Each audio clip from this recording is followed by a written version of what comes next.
Lecture 4 हम शुरू कर रहे हैं, ठीक है। इधर मैं लिख देता हूँ। तो ये हमारा लेक्चर 4 है, ठीक है, ईडियम्स एंड फ्रेजेस के ऊपर। तो इसका मतलब समझो, अब बोल्ट फ्रॉम द ब्लू। एक मिनट में पेन चेंज कर लूँ, फिर हम शुरू करते हैं ना।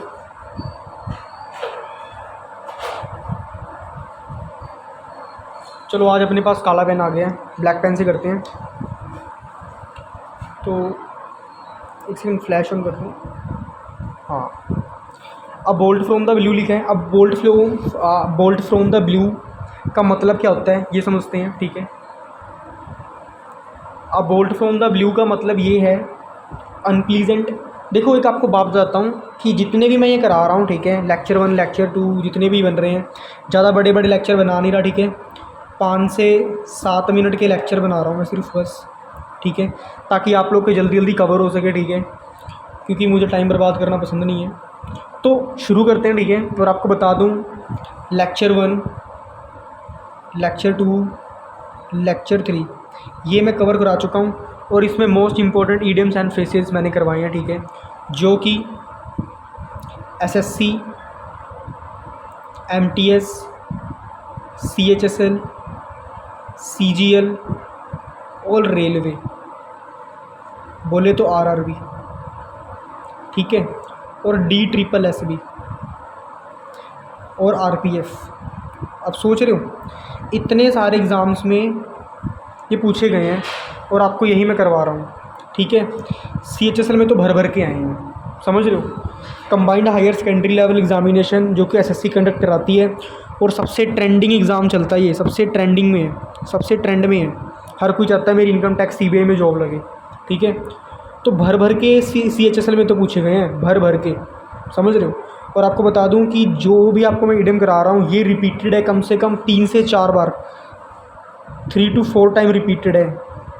तो अगर कोई चीज़ 3 से 4 बार रिपीट हो रही है, इसका मतलब वो उस चीज़ की वैल्यू है, समझ रहे हो। तो इसीलिए आपको मैं करवा रहा हूँ। और ये सारा का सारा क्वालिटी कंटेंट आपको मिल रहा है, वो भी फ्री ऑफ कॉस्ट, ठीक है। प्लेलिस्ट मैंने बनाई हुई है, ठीक है। प्लेलिस्ट का मैं लिंक डिस्क्रिप्शन में डाल दूँगा, प्लेलिस्ट का जो लिंक है डिस्क्रिप्शन में डाल दूँगा, आप जाके चेकआउट कर लेना, ठीक है, चेकआउट कर लेना, आपके लिए हेल्प हो जाएगी।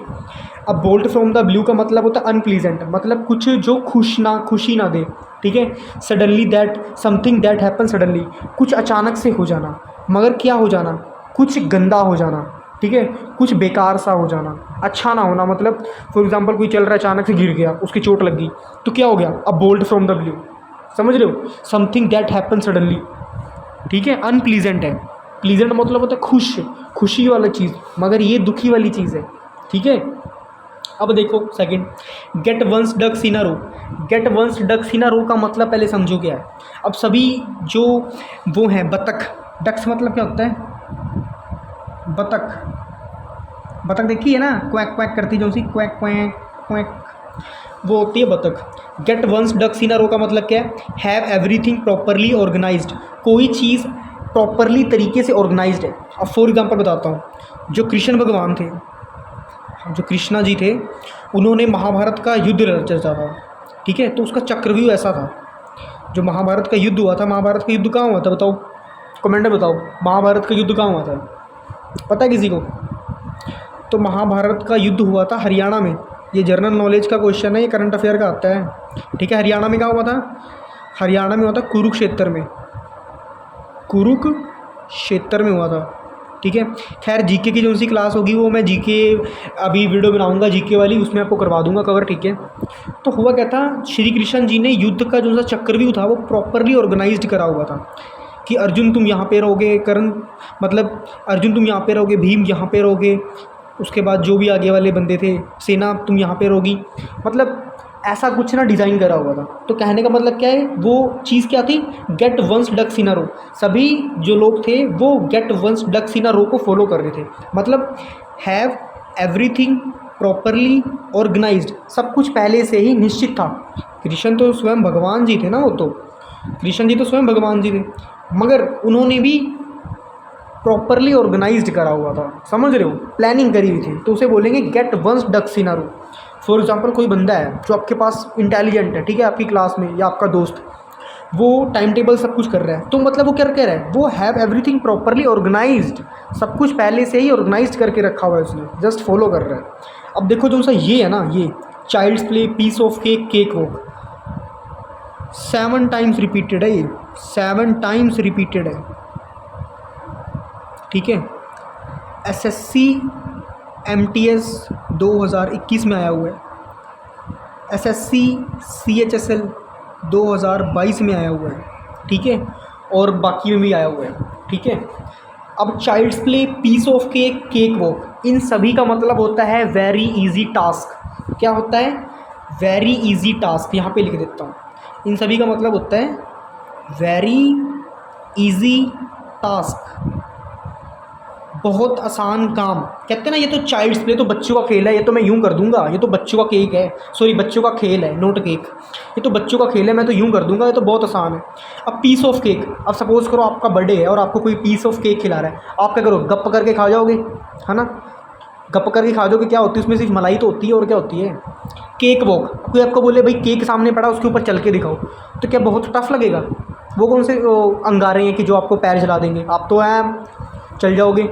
लोग क्या करते हैं, केक जब केक जो लगाने आते हैं तो क्या करते हैं, आजकल फैशन है कि मुंह पे केक मार देना, ठीक है। तो मुंह पे केक क्यों मारते हैं? क्योंकि केक लगता नहीं है। जब केक मुंह पे तुम लोग खा सकते हो तो पैर से नहीं चल सकते, बहुत इजी। मतलब कहने का है कि child's play, piece of cake और केक वॉक, इन तीनों का मतलब होता है बहुत ही ईजी टास्क, ठीक है। Something that is very easy to do, मतलब कोई भी चीज़ हो जो करने में बहुत ही ज़्यादा आसान हो तो उसको हम बोलेंगे चाइल्ड्स प्ले। बच्चों का खेल है ये तो। पीस ऑफ केक, ये तो केक का टुकड़े के बराबर है। केक वॉक, अरे ये तो केक के चलने के बराबर है। समझ लगी बात? ये सारी चीज़ें हैं। अब देखो सीधी सी बात है, एग्जामिनर आपसे पूछता कैसे है, मैटर ये करता है। एग्जामिनर आपको चाइल्ड्स प्ले दे देगा, ठीक है, चाइल्ड्स प्ले दिया, उसने आपको ऑप्शंस डाल दिए।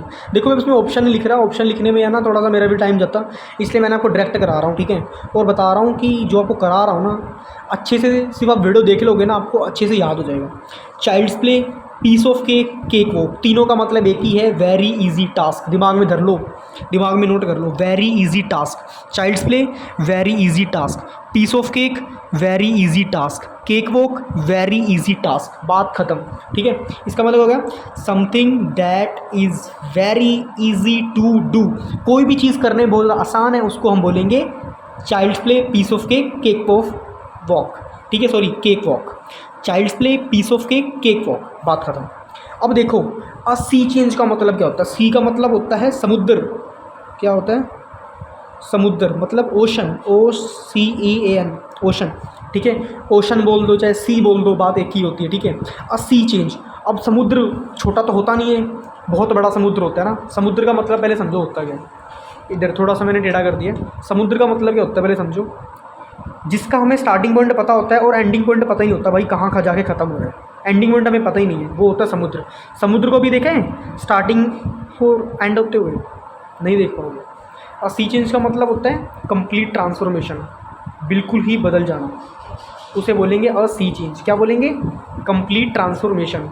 पेन थोड़ा ऊपर चला गया, कंप्लीट ट्रांसफॉर्मेशन। ट्रांसफॉर्मेशन यहाँ पे फिर से लिख देता हूँ, TRANSFORMATION, कंप्लीट ट्रांसफॉर्मेशन, पूरी तरह से बदल लेना, ठीक है। और फॉर एग्जांपल कोई बंदा है, ये सुकड़ी सा है, ठीक है, 45 किलो का, 2 साल बाद देखा भाई ये 100 किलो का हो गया, एकदम बॉडी बिल्डर टाइप। तो इसने क्या करा, इसने अपने आप को, अब ये तगड़ा हो गया, ठीक है, ये तगड़ा हो गया, इसके डोले निकल आए।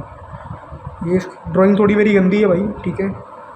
ये इसके बाइसेप हैं, tin tin tin tan tan tan tan, ठीक है। ये इसके डोले हैं, वैसे इतने गंदे डोले होते नहीं हैं, वैसे मैंने बना दिए बाइसेप, ठीक है।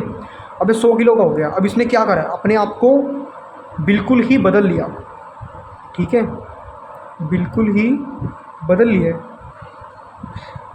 जल्दी जल्दी लिख रहा हूँ तो राइटिंग थोड़ी सी गंदी हो सकती है, ठीक है। ददा है ददा, बिल्कुल ही बदल लिया इसने, ठीक है। तो कहने का मतलब क्या है, उसने क्या करा, सी चेंज करा, मतलब बहुत बड़ा बदलाव करा है, ठीक है। क्लियर होगी बात? और आपको बता दूं प्लेलिस्ट का लिंक मैं डिस्क्रिप्शन में डाला हुआ है, जाके चेकआउट कर लेना, ठीक है। आप सारे लेक्चर, और आपको बता दूं ये सारे मोस्ट इंपॉर्टेंट है, मैं एकदम चुन चुन के आपके लिए लेकर आया हूँ, ठीक है। 2 घंटे लगे पूरे चुनने में, तो पूरे मैंने नोट्स बनाए हुए हैं, ठीक है। और आपको सभी नोट्स मैं करवा दूँगा, ठीक है, बेफिक्र रहो। और आपको एक बात और बता दूँ कि अच्छे से रिवीज़न मार लेना, तभी सिलेक्शन होगी, ठीक है। और आपको बता दो, अगर आपने इतना कर लिया ना, इसमें से मैक्सिमम बता रहा हूँ आपकी इडियम्स एंड फ्रेजेस फंसेंगे ही फंसेंगे, इस बात की मैं गारंटी दे सकता हूँ आपको, ठीक है।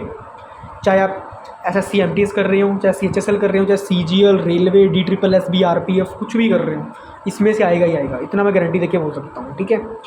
बाकी रिवीजन बहुत ज़रूरी है, ठीक है। इसके नोट्स बनाओ प्रॉपरली और इसकी रिवीजन करो, ठीक है, क्योंकि रिवीजन के बिना कुछ भी नहीं होता, ठीक है। सिलेक्शन नहीं होता जो रिवाइज़ करते हैं। तो जो मैं करा रहा हूँ आपको, आप इसे नोट्स बनाओ कॉपी में और इसकी रिवीजन करो, ठीक है। मिलते हैं नेक्स्ट वीडियो में। जय श्री राम।